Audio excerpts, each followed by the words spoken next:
नमस्कार छात्रों। आज मैं आप लोगों को हरिवंश राय बच्चन की जो कविता है जो बीत गई सो बात गई इसका अध्यापन करने वाली हूँ। बीत गई सो बात गई। इसके पहले हरिवंश राय बच्चन का थोड़ा परिचय देना अत्यावश्यक है। तो श्री हरिवंश राय बच्चन जी छायावादोत्तर काल के महत्वपूर्ण कवि हैं। इनकी कविता 3 मोड़ पे स्पष्ट रूप से दिखाई देती है, जो है मधुशाला, मधुबाला और मधुकलश। इनकी आरंभिक रचनाएं हैं। इन तीनों संग्रहों में उन्होंने हाला, प्याला, सुराही, मदिरालय आदि के माध्यम से मनुष्य के जीवन की क्षणभंगुरता का वर्णन किया है। धर्म, जाति, संप्रदाय आदि के संकुचित दायरे से उठकर इन्होंने मनुष्य की पहचान जो है वो सिद्ध करने की कोशिश की है। इनकी जो पहली पत्नी थी श्यामा, उनकी मृत्यु के बाद ये बेहद निराश हो चुके थे। इस एकांत मन की अभिव्यक्ति निशा निमंत्रण में अभिव्यक्त हुई है, एकांत संगीत और आकुल अंतर में अभिव्यक्त हुई है। यह इनके काव्य का दूसरा मोड़ है, जब ये उस अवस्था से, उस निराशा से बाहर आए थे।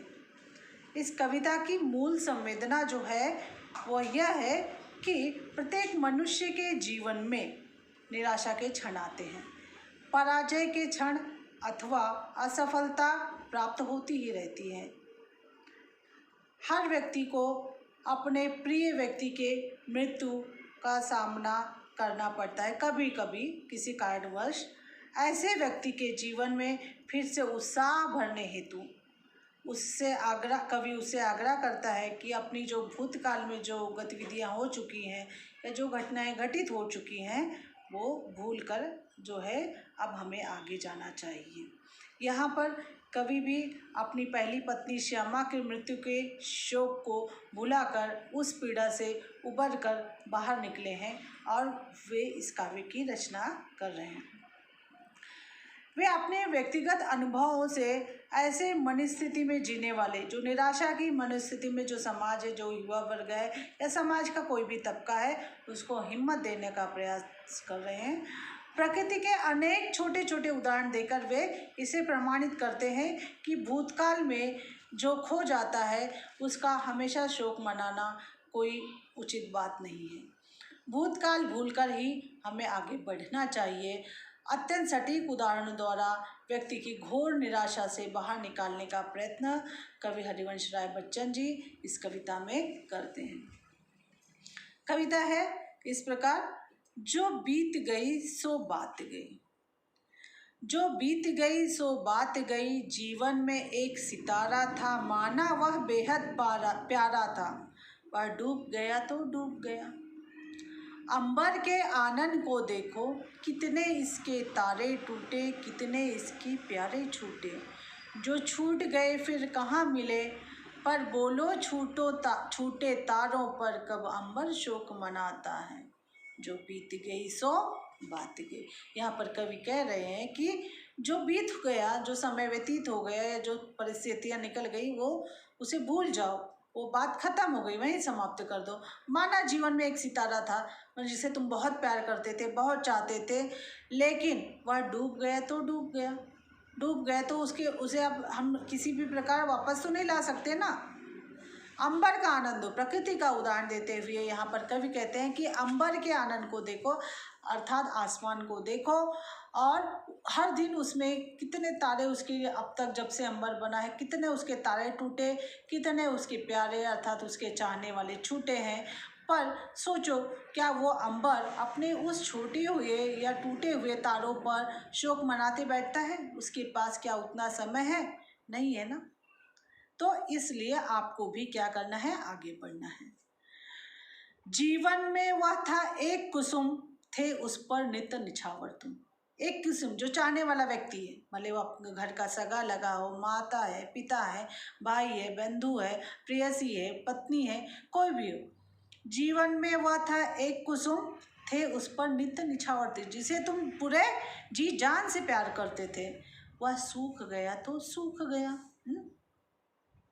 मधुबन की छाती को देखो। देखो कहते हैं यहाँ पर पहले उन्होंने मनुष्य का उदाहरण लिया, फिर बाद में उसकी तुलना मधुबन से कर रहे हैं। मधुबन में हर दिन कितने नित्य नए जो हैं फूल खिलते हैं और मुरझा जाते हैं। तो अंबर क्या उन मुरझाए हुए जो है फूलों पर शोक मनाता है? मधुबन कभी क्या उन मुरझाए हुए फूलों पर शोक मनाता है? नहीं मनाता ना। तो मधुबन की छाती को देखो, सूखी कितनी इसकी कलियां, मुरझाई कितनी वल्लरियां। वल्लरियां नहीं लताएं, और कलियां तो जानते हो कि उसकी कितनी सारी कलियां जो है मुरझा गई हैं और वल्लरियां भी सूख गई। जो मुरझाई फिर कहाँ खिली? जो कली एक बार मुरझा गई वो फिर कभी खिलते नहीं है। जो मुरझाई फिर कहाँ खिली, पर बोलो सूखे फूलों पर कब मधुबन शोक मनाता है? मधुबन कभी शोक मनाता है? नहीं। तो इसलिए कवि कहते हैं कि जो बीत गई सो बात गई। जीवन में मधु का प्याला था। मधु यानी मिठास, शराब, या जो मधु यानी एक अच्छी चीज जो आप चाहते हो। तो मधु का प्याला यानी जिससे मदमस्त हो जाते थे पीकर। जीवन में मधु का प्याला था, तुमने तन मन दे डाला था। तुमने अपना क्या किया था? तन मन दे डाला था। वह टूट गया तो टूट गया। जैसे आप मदिरालय में जाते हो तो वहाँ पे हर दिन क्या होता है? कई जो है प्याले टूटते हैं। इसलिए कवि अब अपने जीवन को मदिरालय के जीवन के प्यालों से तुलना करते हुए कहते हैं कि मदिरालय का आंगन देखो। मदिरालय का आंगन कैसा है? यहाँ पे तो नित्य प्रतिदिन कितने जो है प्याले टूटा करते हैं। कितने प्याले हिल जाते हैं, गिर मिट्टी में मिल जाते हैं, जो गिरते फिर कहाँ उठते हैं। जो गिरते हैं कब उठते हैं, पर बोलो टूटे प्यालों पर कब मदिरालय पछताता है। जो बीत गई सो बात गई। इन टूटे हुए जो प्याले हैं उन पर मदिरालय शोक नहीं मनाता। उस पर पछताने का भी क्या है, उसके पास समय नहीं है मदिरालय के पास। तो ये तो एक निर्जीव वस्तु, जब मदिरालय शोक नहीं मनाता है तो तुम तो मनुष्य हो, सजीव हो, तुम्हारे तो सोचने समझने की कुवत है, बुद्धि है, तो तुम इसका प्रयोग क्यों नहीं करते हो? क्यों तुम उसी पुरानी हुई बात को, अरे ऐसा हो गया, वैसा हो गया, अब मेरा कैसे होगा, ये सारी बातें क्यों कर रहे हो? या पराजित हो गए, या कहीं किसी एग्ज़ाम में फेल हो गए, या असफल हो गए, कोई पुलिस भर्ती है, या कोई नौकरी है, या पढ़ाई है, मतलब कि जो चीज़ें हो गई है उस पर, उसको पकड़ कर रखने पर, उसको शौक मनाने पर वो परिस्थितियां हल नहीं होने वाली हैं। हल कैसे हो सकती है? कि आप उससे कुछ सीखो, उस पर सीखो, विचार करो क्या गलती हो गई है, उस पर सोचो और विचार करो, और जो कमी रह गई उसको आगे पूरा करो, और आप अपने यश की ओर आगे बढ़ो। अगर पछताते रहे, शोक मनाते रहे, तो आगे आने वाला समय भी आपका क्या होगा? व्यर्थ हो जाएगा। मृद मिट्टी के बने हुए हैं। अब देखिए यहाँ पर पहले प्रकृति का चित्रण कर रहे हैं कवि। मृद मिट्टी के बने हुए हैं, मधुघट फूटा ही करते हैं। लघु जीवन लेकर आए हैं, प्याले टूटा ही करते हैं। फिर भी मदिरालय के अंदर मधु के घट हैं, मधु प्याले हैं। जो मादकता के मारे हैं वे मधु लूटा ही करते हैं। वह कच्चा पीने वाला है जिसकी ममता घट प्यालों पर। वह कच्चा पीने वाला है जिसकी ममता घट प्यालों पर।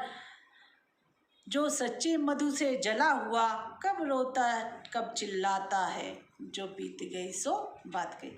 कवि कहते हैं कि ये शरीर क्या है?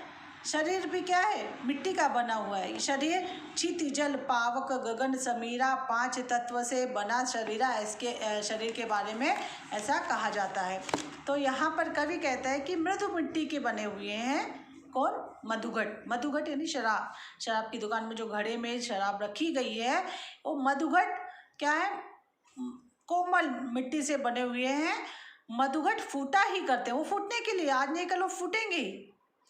तो हर व्यक्ति जो आज आया है, आज नहीं कल जाने वाला ही। कोई यहाँ पर ना तो चिर यौवना का वरदान लेकर आया है, या ना तो अमर होने का वरदान लेकर आया है। जिसने इस धरा पर जन्म लिया है उसे कभी ना कभी जाना ही।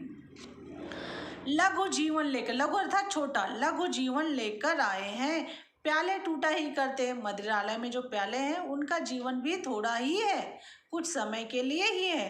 तो प्याले क्या करते हैं? टूटा ही करते हैं।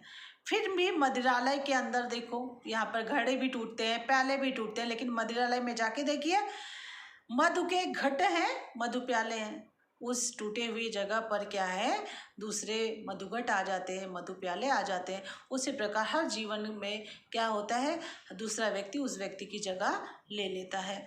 तो जैसे श्यामा बच्चन की मृत्यु के बाद उसका स्थान तेजी बच्चन ने ले लिया था।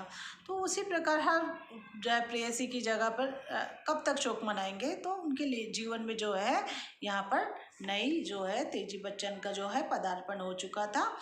तो वही कहते हैं कि जो मादकता के मारे हैं, जो खुश रहते हैं, जो मादक स्वरूप के हैं, मादकता के मारे वो मधु लूटा करते हैं। मधु कैसे होती है, शहद जैसे कि एक तितली है, वो क्या करती है, सिर्फ रस का पान जाना जाती है, करना चाहती है। वो ये नहीं देखती कि फूल है कि कली है कि क्या है। तो वह तो कच्चा पीने वाला है। कवि कहता है कि जो सिर्फ प्याले पर प्रेम कर रहा है या मधुघट पर प्रेम कर रहा है, वो तो कच्चा पीने वाला है। वह कच्चा पीने वाला है जो जिसकी ममता घट प्यालों पर, जो सच्चे मधु से जला हुआ, जिसने सच्चे मधु का पान किया है, जो सच्चे मधु से जला हुआ है, वो कब रोता चिल्लाता है। हाँ, जो बीत गई सो बात गई। कवि यहाँ पर जीवन की क्षणभंगुरता की ओर संकेत करते हुए कवि क्या कहते हैं कि जनमानस को क्या करना चाहिए, निराश नहीं होना चाहिए, विपत्तियों का सामना करना चाहिए और उसको छोड़कर आगे बढ़ने की प्रेरणा लेनी चाहिए। इसी प्रकार कवि यहाँ पर बहुत ही अच्छी, बहुत ही सटीक शब्दों में कविता के माध्यम से आपको जो है आशावादी दृष्टिकोण की ओर अवगत कराते हैं, जिसका नाम है जो बीत गई सो बात गई। धन्यवाद।